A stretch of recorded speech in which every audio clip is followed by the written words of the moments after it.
So we're here receiving our delivery. Thank you! Let's go. Kagising ko lang. And I got all of this. I-unbox natin. Pambahay, di ba?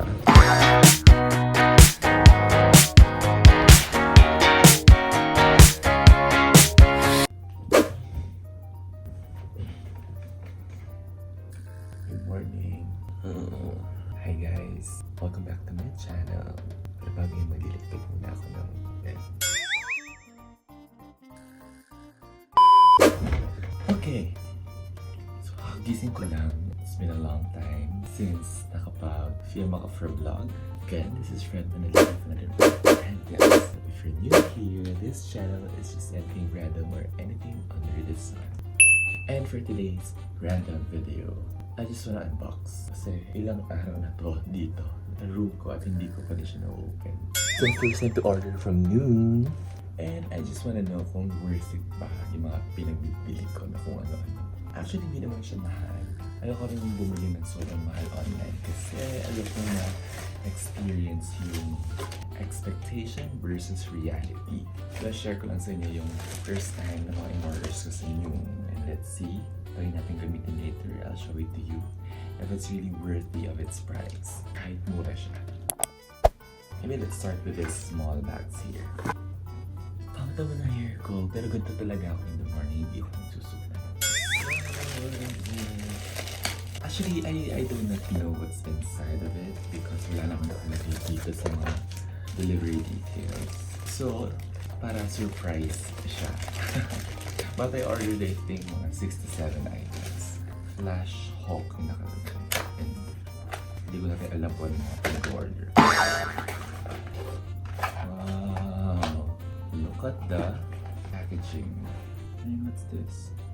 It's like a keychain or something? Ah! Nice! So it's like a tool I can use to screw. It's actually from a keychain to a tool set. Nice. Oh, ta-da! Now let's open up inside the holder or the box. Eyeglasses and then the cloth, yung pamunas. And let's see. I like it. Ta-da! Now let's try to wear it. Oh, yung walk up like this ka lang tapos naka-shades ka pa.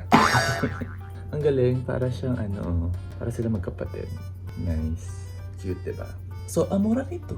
And the details, I must say, it's nice. The price here.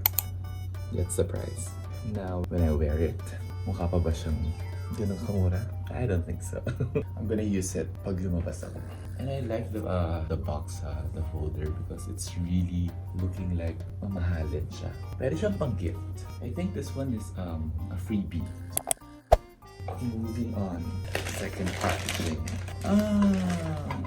Tada! Fuzz removing machine.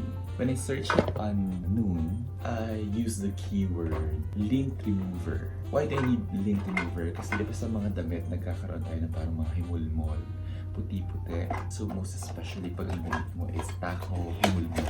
You're wearing black, you're wearing dark clothes. So ito yung laman niya inside. Yeah. I need a AA battery for this. Ang price nito is ayan, yan ang price. And para siya ginagamit. So for example, ito yung damit and then may tatanggalin kang lint or fuzz. May setting dito. I think this is like, paano ba ito? Oh my gosh. Wala kasing instruction how to use it. Oh my golly. Anyway, I'm gonna get AA battery. You'll just turn it on from the back. I don't know if this setting works. And I don't know what kind of HML. I think it's high, medium, and low. And then you're going to use it with your so that it will like remove yung mga lint, himulmol sa damit. So I really need this for my suit, for my uniform. For the third one, I have a box here. Sa'yo pala magbukas ng in-order mo online na hindi mo alam kung anong laman sa loob. Para ka nagbubukas ng gift for yourself. It's a vegetable cutter. Tada! So the reason why I ordered this, because lately napapadalas ako magluto and one of my important ingredients ay onion and garlic. However, medyo natatagalan ako mag-mince. And at the same time, tatakot ka sa kutsilyo, most especially pag sobrang dami na natulog. Now, what I want to do is to just peel the onions and the garlic. After that, I'm gonna put here and I'll do the cutting using this cutter. But I don't know how to use this. Like that. I'm gonna maybe shake a bit and then chop. Nice, diba? Yung price ito, ayan. I'm gonna try to cook later itlog with onion and garlic maybe. And then I'll show it to you kung working just fine at kung worth it pa siya for its price. So let's try this one now. Now let's do the chopping. Oh my gosh.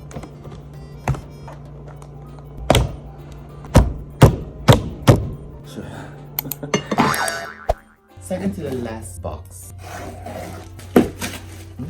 Oh, so there's 3 items inside. Oh, cute.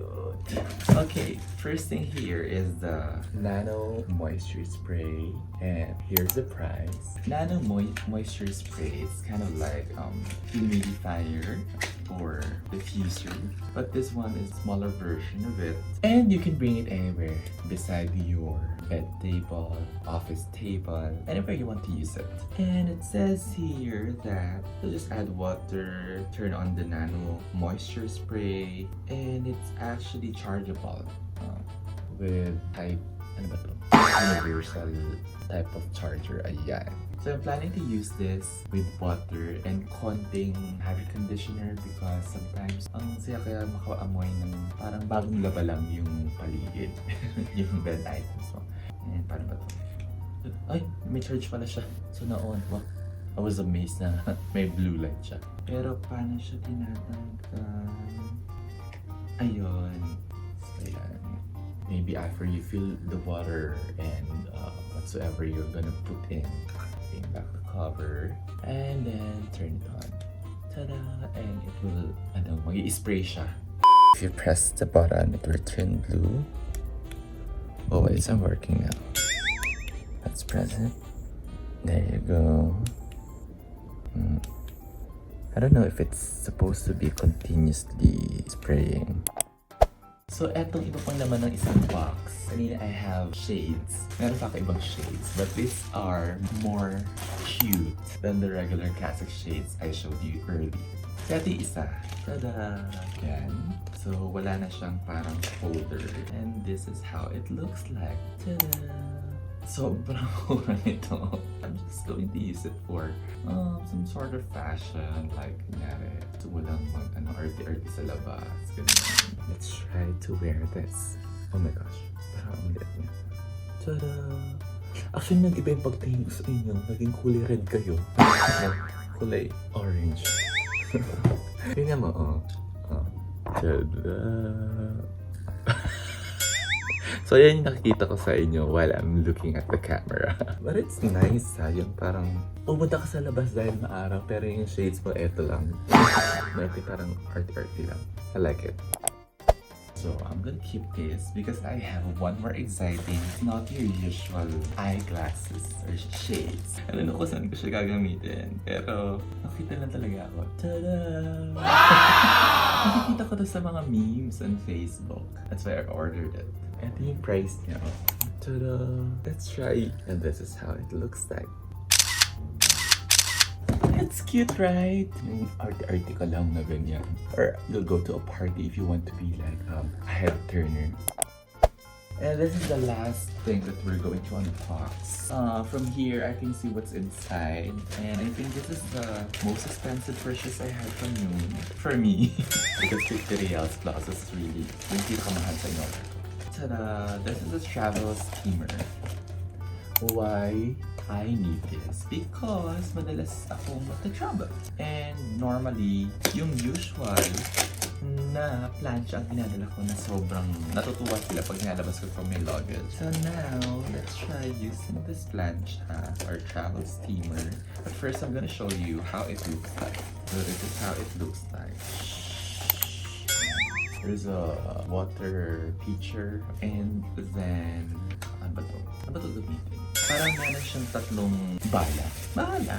Very lengthy. It's a brush and this is also a brush. So yung damit daw pag planchahin siya, it can be hang up or it can also be parang yung flat table or parang sa ironing board like the usual plancha that we use. There is no instructions on how to use it though. Here's the water tank. And this is where we're going to put the water. Diyan. Let's plug it and ayun! Sobrang puno niya kapag pinipress ko tong button na to, may lumalabas dito. And let's check now if it's going to work. So it's hot. Ito, yung part na to. Ironing. If I'm doing it right, maybe I need to do some research. Medyo natanggal niya na yung gitnang part. Actually, I ordered this not for the regular clothes because we have naman the plancha. I need this because I have laundry issue with my suit. Ayan. Ta-da! Okay. Now I understand. I thought it needs to be filled full tank. Because yung pinaka, I don't know if you can see it from here. Ayan. The hose, kailangan niya sumipsip ng tubig. Yung pala, pag ganito, mapu-full siya. Masisip-sip niya. So I'm doing it wrong. There you go. It's now working. And the interval is around 3 seconds or 4 seconds. So earlier, sobrang gusot niya yung buong shirt. Now yung portion na prines natin or ginamitin natin ito is, na-straighten up na. I think it's working. I just need more time to learn how to use it. But I'm happy with this. So I think that's the end of this video. Please let me know in the comment section what purchase you like most dun sa mga pinamili ko.